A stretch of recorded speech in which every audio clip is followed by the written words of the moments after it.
ಇತ್ತೀಚೆಗೆ ಬಂದಂತಹ ಒಂದು ಸಾಂಗ್ ನ ಲಿರಿಕ್ಸ್ ಹಾಕ್ತೀನಿ, ಕೇಳ್ಕೊಂಬನ್ನಿ, ಮಾತಾಡೋಣ. ಮೇಲತ್ತಿ ಕೆಳಗೆ ಇಳಿಸಿ, ತೊಟ್ಟಿದ್ದ ಒಳಗೆ ಇಳಿಸಿ, ಒಳಗೆ ಹೋಗಿ ಹೊರಗೆ ಬಂದ್ರೆ ಖಾಲಿ, ಎಲ್ಲ ಖಾಲಿ ಖಾಲಿ. ಮೈಮ್ಯಾಲಂತೂ ಚಳ್ಗಾಡಪ್ಪ ಬೇಜಾರಾಯ್ತದೆ, ಮನೆಗೋದ್ರೆ ನಿಮ್ಮ ಗಟ್ಟು ರಟ್ಟ ಹೋಯ್ತದೆ.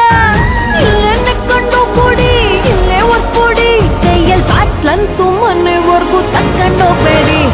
KD ಮೂವಿಯ ಈ ಸಾಂಗು ಸೊ ನನಗೆ ಯಾಕೋ ನಿಜವಾಗ್ಲೂ ಇಷ್ಟ ಆಗಲಿಲ್ಲ.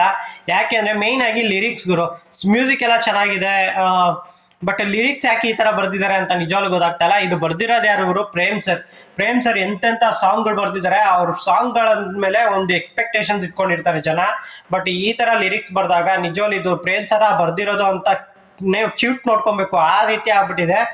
ಬಟ್ ನನಗಂತೂ ಗೊತ್ತಾಗ್ತಾರೆ, ಯಾಕೆಂದ್ರೆ ಒಂದು ಸಾಂಗ್ ಬಂದಿದ ತಕ್ಷಣ, ಹಿಟ್ ಆಗಿದ ತಕ್ಷಣ ಇನ್ಸ್ಟಾಗ್ರಾಮಲ್ಲೆಲ್ಲ ಟ್ರೆಂಡಿಂಗ್ ಆಗುತ್ತೆ, ಚಿಕ್ಕ ಮಕ್ಕಳೆಲ್ಲ ವಿಡಿಯೋಸ್ ಮಾಡಕ್ಕೆ ಶುರು ಮಾಡ್ತಾರೆ.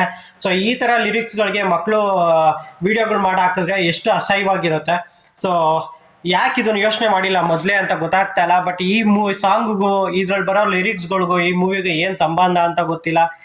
ಬಟ್ ನನ್ಗೇನೋ ಈ ಸಾಂಗ್ ನಿಜವಾಗ್ಲೂ ಚೂರು ಇಷ್ಟ ಆಗಿಲ್ಲ. ಅದರಲ್ಲೂ ಹಿಂದಿಲಂತೂ ಕೇಳ್ಬಿಟ್ರೆ ನಿಜವಾಗ್ಲೂ ಹಿಂದಿ ವೀಕ್ಷಕರು ಏನಿದಾರಲ್ಲ, ಲಿರಿಕ್ಸ್ ವಿಡಿಯೋಗಳನ್ನ ನೋಡಿ ರಿಯಾಕ್ಟ್ ಮಾಡೋರು ಅವರೆಲ್ಲ ಮಕ್ಕುಗಿತಾ ಇದ್ದಾರೆ, ಈ ರೀತಿ ಒಂದು ಲಿರಿಕ್ಸ್ಗಳು ಯಾರಾದ್ರು ಬರೀತಾರ ಅಂತ.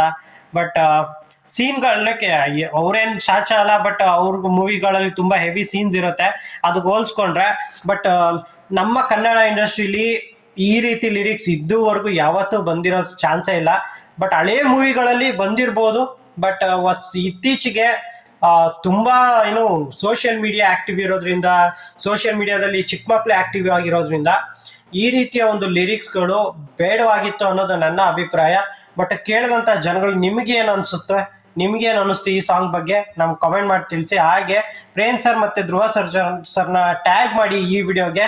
ಯಾಕೆಂದ್ರೆ ಇಂಥ ಸಾಂಗ್ಗಳಿಂದ ಅವರ ಒಂದು ವ್ಯಕ್ತಿತ್ವ ಕೂಡ ಹಾಳಾಗಬಾರ್ದು.